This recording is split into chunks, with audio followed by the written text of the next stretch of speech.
Hey guys, welcome back to another episode of Tea with Carley. Actually, I am quite excited about this episode for many reasons. First of all, I'm not going to lie to you, this is my second time recording this episode. So I'm excited to record it once more and honestly, do better. The first time I had mic issues, which is totally my fault, but yeah, so I'm excited for that. But also, this entire episode was actually inspired by one of you. Yes, my dear Chris, if you are listening.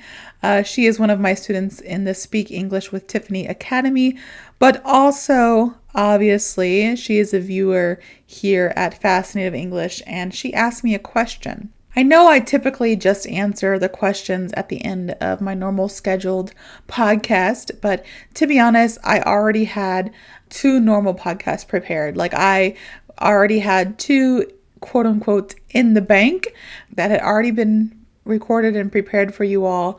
But I decided to record this one and boost it to the top because I wanted to debut this before the others because I always want to put you guys first. You guys have questions and I want to be able to answer those questions for you as quickly as possible. And quite frankly, I love talking about Korea and my time there. So here we are. Today's podcast is not only going to answer Chris's question, but also give you guys a brief inside look as to what it is like to be an expat in South Korea, at least in my opinion. So let's go ahead and get started.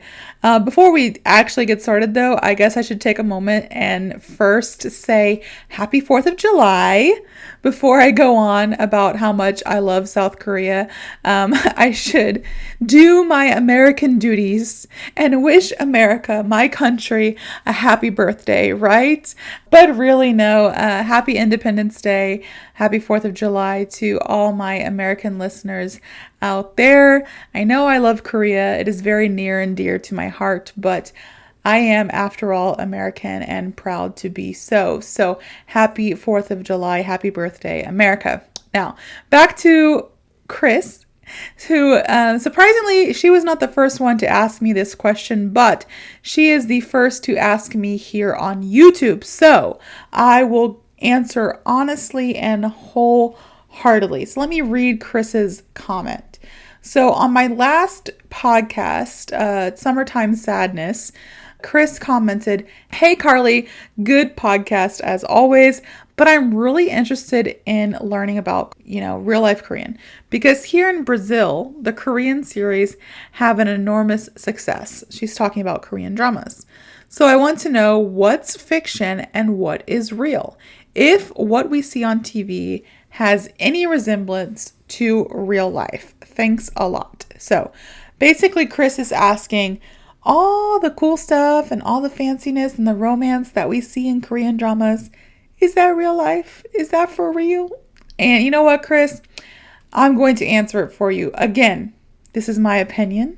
I did live in Korea for almost a decade, so I think I have a good idea. And also, I do love me some Korean dramas, so I understand both sides. Now, I'm not a Korean drama fanatic. I don't watch 20 Korean dramas a year. Maybe I watch 4 or 5. I like to be very diverse in what I watch, so I watch things from every different type, like all over around the world, international cinema and stuff. But I do love Korean dramas. So what is fiction and what is real life? We all know Korean dramas.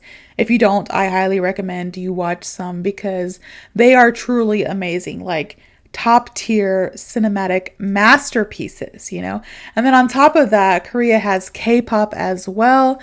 And, from the outside looking in, you're like, wow, Koreans are all hopeless romantics. They're all gorgeous. The rich Korean guy always, without fail, falls in love with the poor or the average girl. It's like a dream. Well, I hate to break it to you, but yeah, that is all a dream. It's drama. They do over dramatize a bit, but that's because it is literally a TV show. It's a Korean drama. However, there are some things that are in the dramas that are actually true. There are also some things that are not so true. So we're going to go over those together today. So the first thing that I could think of is, yes, Koreans, for the most part, are actually drop dead gorgeous. Like, Koreans are beautiful people. You see, Koreans, they take their appearance very seriously, which can both be a good and a bad thing. So typically, Koreans are very well dressed. They have an extensive skincare routine, so their skin is immaculate. They have nice hair, and if all else fails, like if their genetics fail them, Seoul is literally the plastic surgery capital of the world. So a lot of times, if they don't like something about themselves, they just fix it with plastic surgery. So it goes without saying, yeah, Koreans truly are as handsome and as beautiful as you see in the dramas, which, as a foreigner, as an expat living in Korea, it can both be extremely humbling and very distracting to live there, because you're humbled because you're like, man, I am ugly compared to all these amazing, gorgeous looking people. But then you're also very distracted because you'll find yourself just staring at people like, how is it possible for you to have such beautiful skin? Or somebody will be like, oh, I'm like 60 years old, and they look like they're 30. Like, how is it possible for you to look half your age? Ma'am, that should be illegal. You know, Koreans just are beautiful people, and they do pride themselves in their appearance, which, like I said, can be a good and a bad thing. One pro is that, you know, most of the time Koreans are well dressed and they look very put together, and they are just like, they're just attractive looking people, you know? But the con to that is they put a lot of thought into it. And I have taught kids sometimes, you know, my students who are teenagers, maybe even younger, but they're on unhealthy diets. They have eating disorders. They are saving for plastic surgery, or their parents are saying, oh, if you get good grades in school this year, like, I'll let you have plastic surgery. You know, it's totally different than what you would hear about here in America. So that could be concerning. Another thing is, in Korea, I found it rather strange, but when you submit your resume to places, most of the time they ask for a picture. And when I asked one of my friends, my Korean friends, like, hey, why do they always want my picture? They say, well, Koreans, you know, we pride ourselves on our appearance. And honestly, if you don't look good, they don't hire you, or they don't want to hire you. They want to hire attractive people. So that was something else that I thought was a little bit odd, especially coming from America, where you don't have to submit your picture, and, you know, things like that is basically illegal. You know, racism and sexism and a lot of things can take play there. So yeah, there's pros and cons to that. But for the most part, Koreans are as gorgeous as you see in the dramas. So be careful if you ever plan to visit Korea. The second one, couples. In Korean dramas, you'll see couples here, there, and everywhere, and they're going on cute little dates. You know, they're going on little trips. They're going to Jeju-do, which is the island that Korea owns, beautiful island. Or they're, you know, going to these cute, aesthetically pleasing cafes, you know, a cat cafe, maybe a raccoon cafe, or, you know, taking a walk down this road that looks gorgeous, or maybe they're going to a temple and it's a gorgeous view, or they're going hiking, or they're going to a palace and they're wearing Korean traditional clothing, you know, the hanboks. All that is very real. You'll see it in the dramas, and it's very real in everyday life. Couples and cute dates are everything in Korea. You know, it's actually quite depressing being single in Korea at times, because there are just so many couples everywhere, and it's completely normal to go out on these cute, out of the box dates. You know, not just like to the movies or out to dinner like we have here in America, but Koreans will take, extreme measures to go and have fun on these cute little dates. So in my opinion, they rule the dating scene. So all these cute dates and gestures and stuff that you see in Korean dramas, yeah, I would say a lot of the times it's true in real life as well. So you got, not only are they gorgeous, but they know how to date. Like they have so many cool ideas for dates.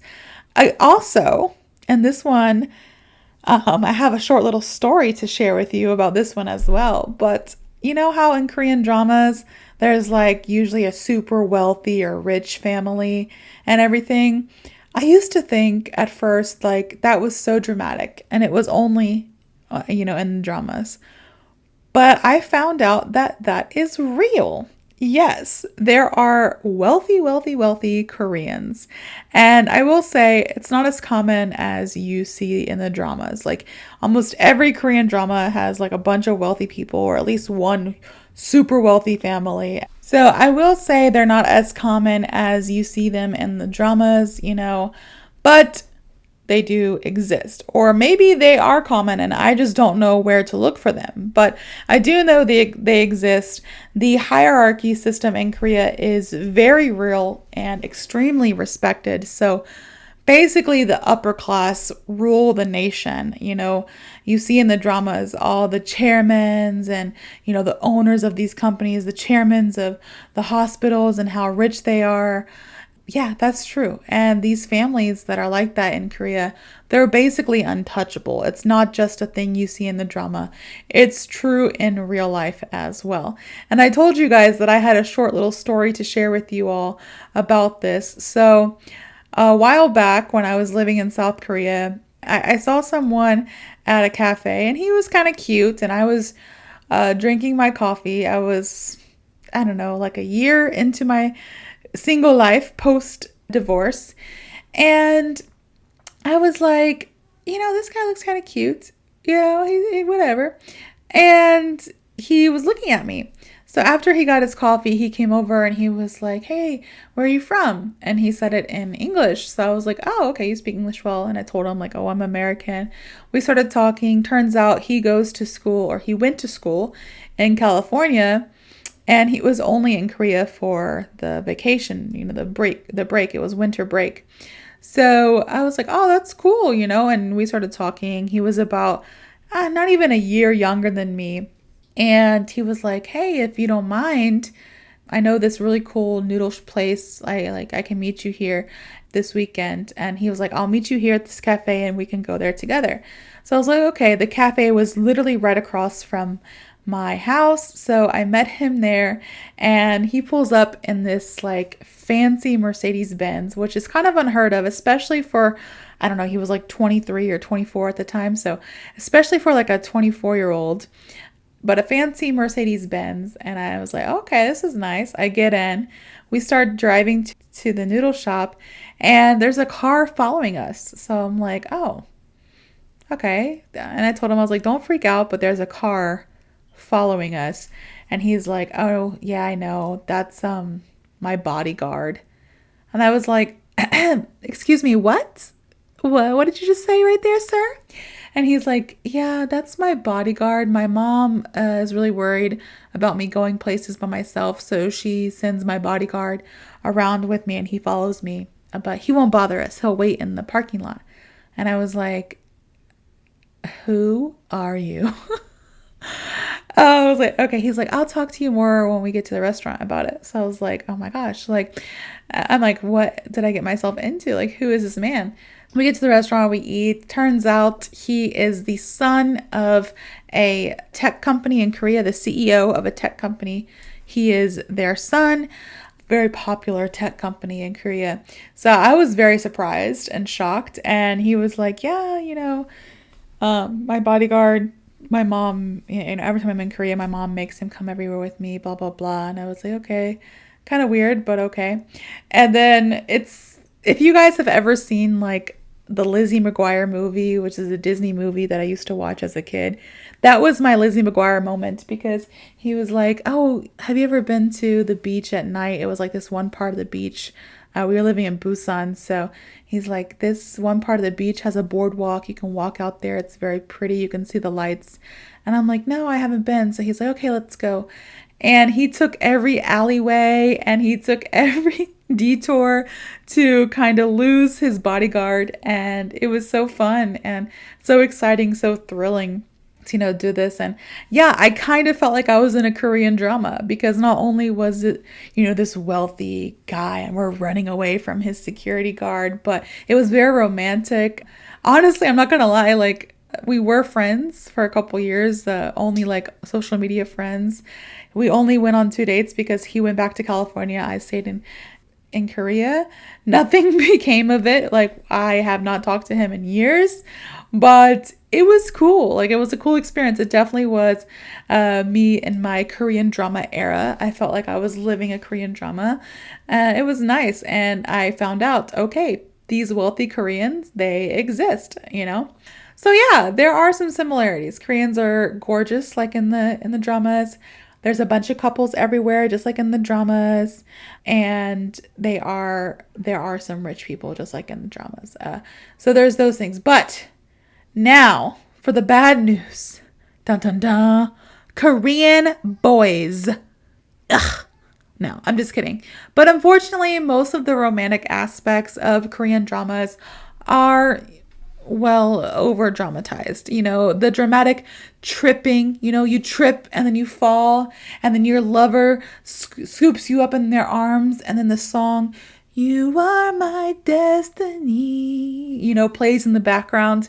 Yeah, that's only in the movies, bro. Like that is not real life. In fact, in my experience, Korean guys are just exactly like any other guy in the world, Women out there listening, we have to train them to be good, just like you do a dog. No, I'm just kidding. I'm just kidding, you guys. It is a joke.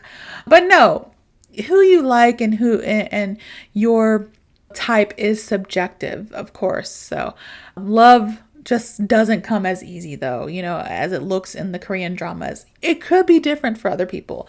Who knows?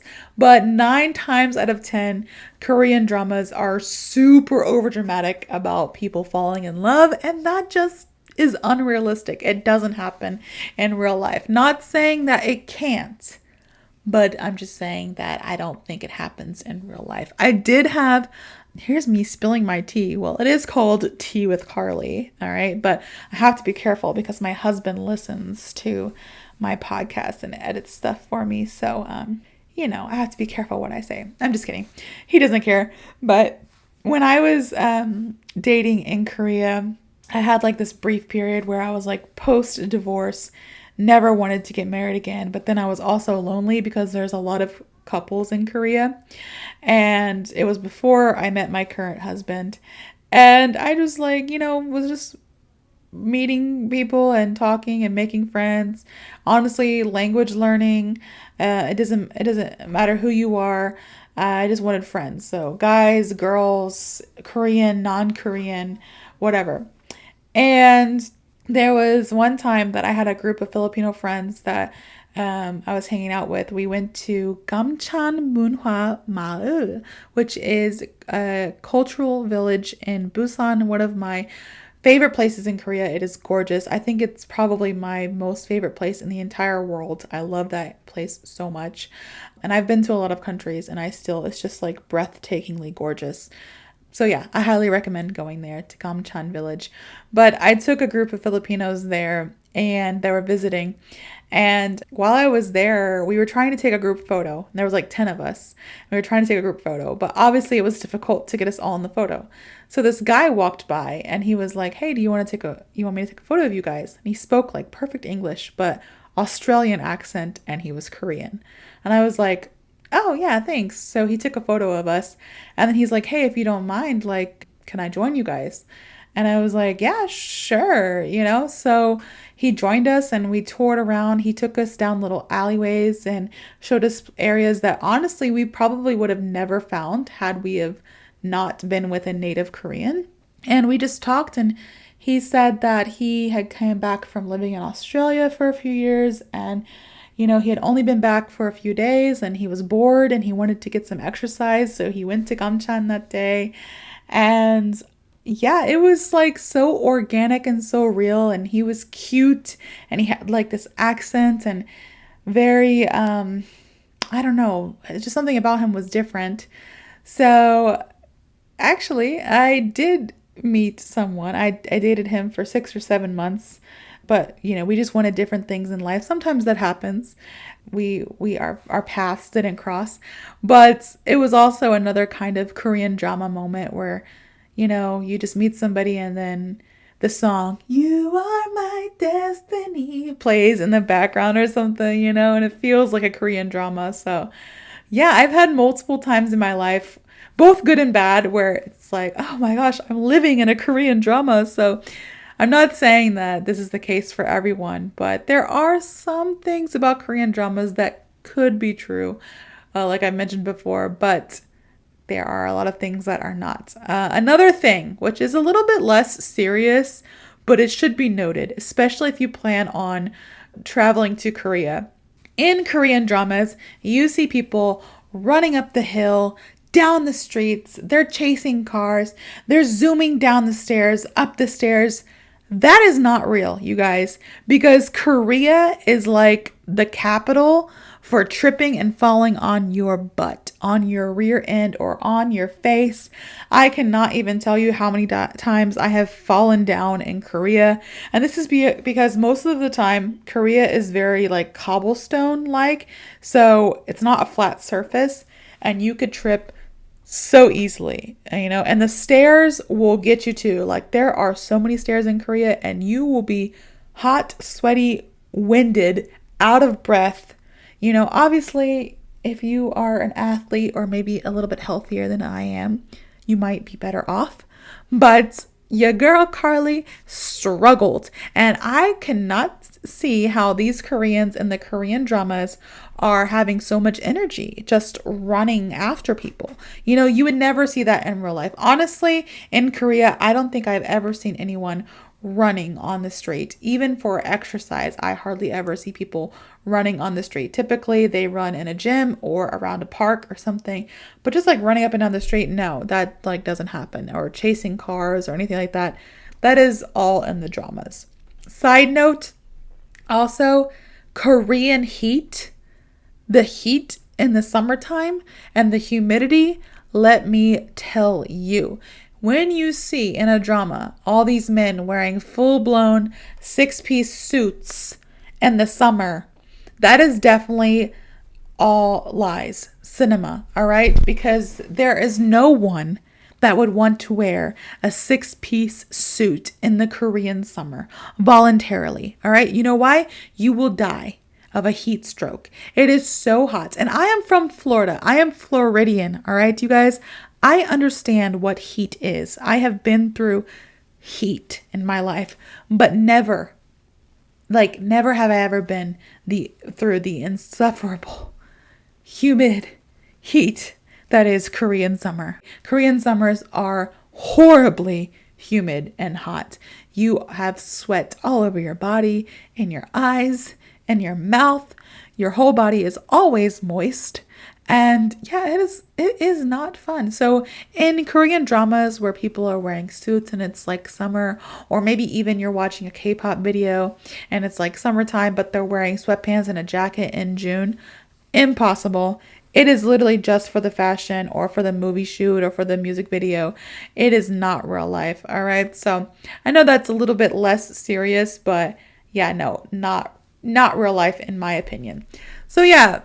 Overall, Chris, hopefully I answered your question or gave you a little bit further insight, but just like with any other drama from any other place in the world, it's going to be over dramatized. It's not real life, quote unquote, because it is cinema, it's not exactly what we go to, because if we have, TV shows about our everyday real life, it's going to be mundane and people aren't going to watch it. You have to dramatize it a little bit in order for people to want to watch it.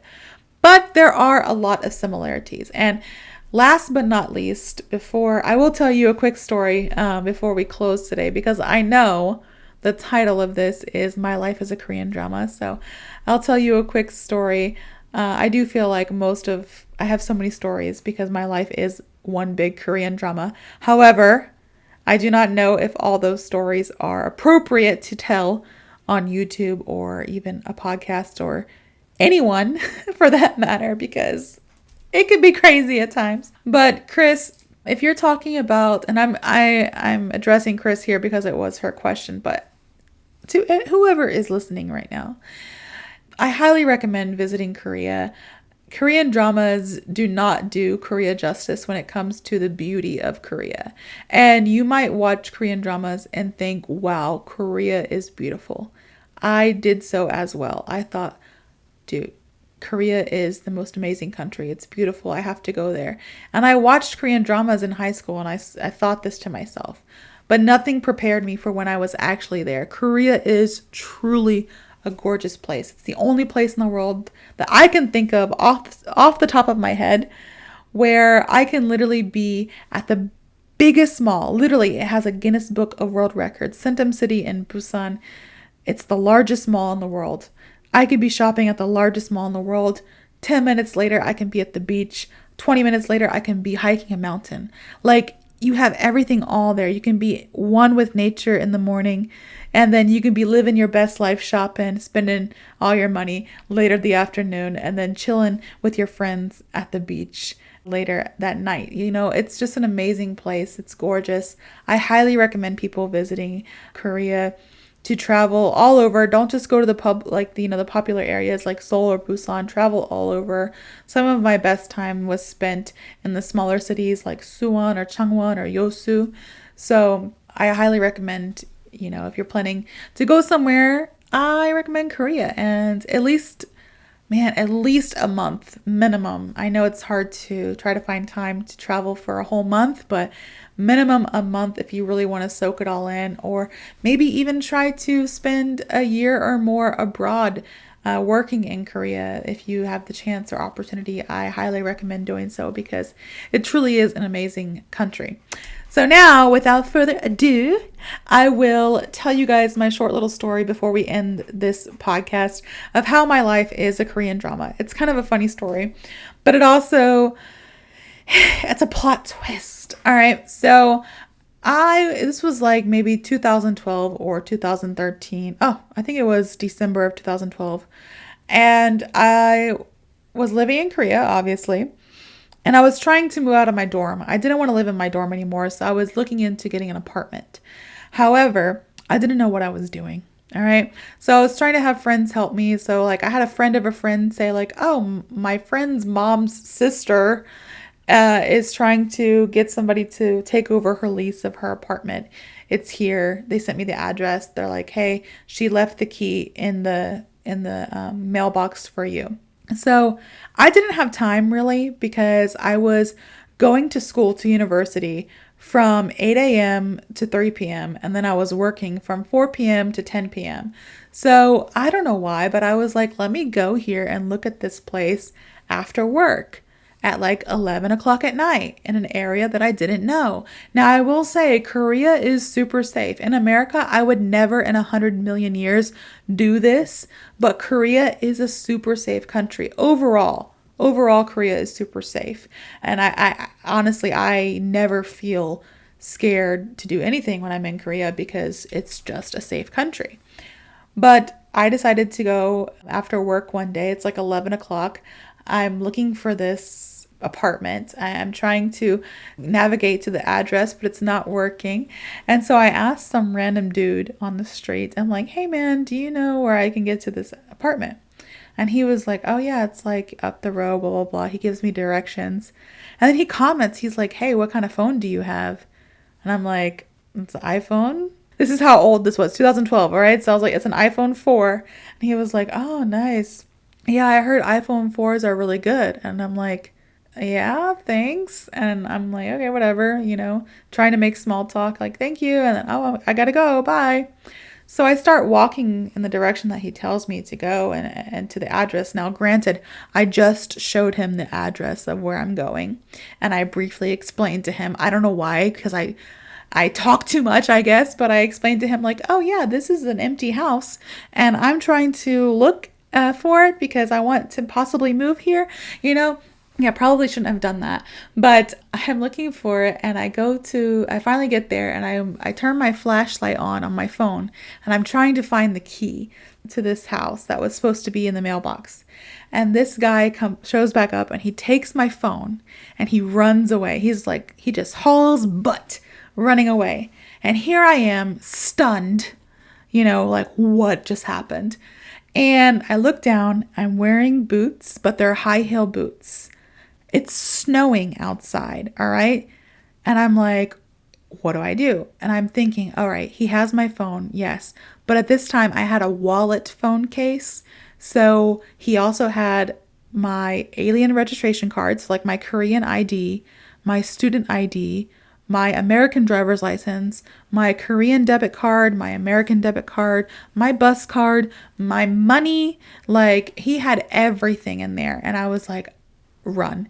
So I ran after him and I'm just like, I'm pretty sure this guy was so surprised because he probably looked at me and was like, this chubby white girl cannot chase me wearing her high heels in the snow. I'm going to have a new iPhone 4. And honestly, I'm going to say this one more time. I have never had any problems with Korea. It's very safe. People are very on it. Like, I could literally leave my laptop, my phone, my wallet at a table at the cafe, come back 4 hours later and it's still there. Like, Korea is super safe. It was just this one, freak incident where it wasn't. It was my, I guess, lack of judgment as well. So I go and I run after this guy because my brain is like, Carly, that's literally everything. You don't have anything right now. You don't have any money, a bus card, an ID for identification, a phone to call anyone. You don't have anything. So you chase this man. So here I am chasing, and I know it was God. It must have been God because I can barely walk in heels, much less run. And in the snow, like I said, I am Floridian, all right? So I was hauling butt, running after this guy, chasing him. I bet it was funny if anybody was watching. They probably were cracking up. But I was chasing him, and I saw him run into a karaoke place, a noraebang. And the way this place was set up, it was upstairs, and it was one entry level. Like, he could only enter from this one door. So I go and I block the door. And I'm yelling at somebody on the street. And this old man on the street, I'm yelling, hey, call the police. He stole my phone. He stole my phone. Call the police. Obviously, I'm speaking Korean. And the old man is drunk. He is drunk because, again, it's 11 o'clock at night in Korea. People drink. Korea is like, everybody drinks there. Their drinking culture is kind of a little bit out of control. So this old man is already drunk and he's just like, whoa, your Korean is so good. Wow, where did you learn how to speak Korean like that? And I'm like, sir, call the police. And he's like, wow, where are you from? Because you speak Korean so well. And I'm like, sir, yes, I know. Please call the police. So I'm yelling at this old man, like, call the police. He stole my phone. He stole my wallet. And the old man's just like absolutely amazed about how well I can speak Korean because I'm a foreigner.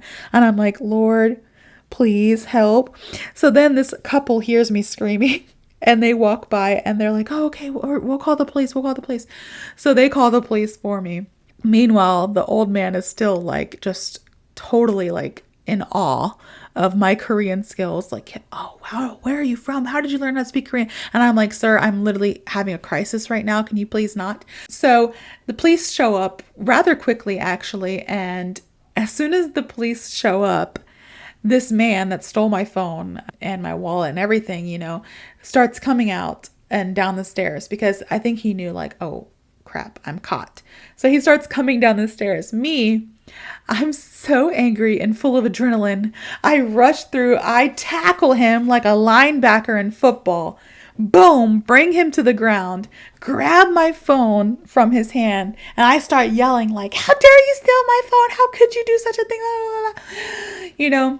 And yeah, it was crazy. The police actually took both of us to the police station to question.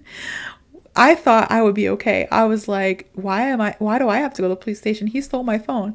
But it was because the police saw me literally jump on a man and almost break his arm to take my phone back because he was trying to keep my phone away from me. And I was like, boy, I'll break your arm before you steal my phone again. I chased you so far. I was like, you are not getting away from me this time. So I didn't get in trouble. Obviously, I explained the story to the police and about my phone and how he stole it. And honestly, the guy that stole my phone, he was trying to make an excuse. He was like, "Oh well, this girl, she gave me her phone. She didn't want it anymore. Blah blah blah. She gave it to me." And the police were like, "Okay, we're not buying that. That is totally a lie, because why would she give you all her IDs and her credit cards, her debit cards, her phone? Like, no, the money." So they believed me, obviously, but yeah, it was a crazy story. I think I've told this story just to a handful of people. It's one of the only things that I would say that ever, happened to me that was quote unquote bad. Nothing bad ever really happened. I did get my phone back. It was fine. But yeah, I mean, life is crazy, and my life is one big Korean drama. So thank you guys for joining me today on today's podcast. I hope you enjoyed listening, and thank you, Chris, for the question that inspired this podcast today. I hope you guys have a better understanding of Korea and, what you see in the drama and what you can expect in real life if you plan on visiting there or anything at all of that nature. So if you did enjoy this podcast, please like, comment, subscribe. I really hope that you guys can put questions in the comments as well, so I can answer questions in future podcasts. Or if you have an idea of something that you want me to talk about, let me know in the comments as well. And I hope to see you all in the next episode.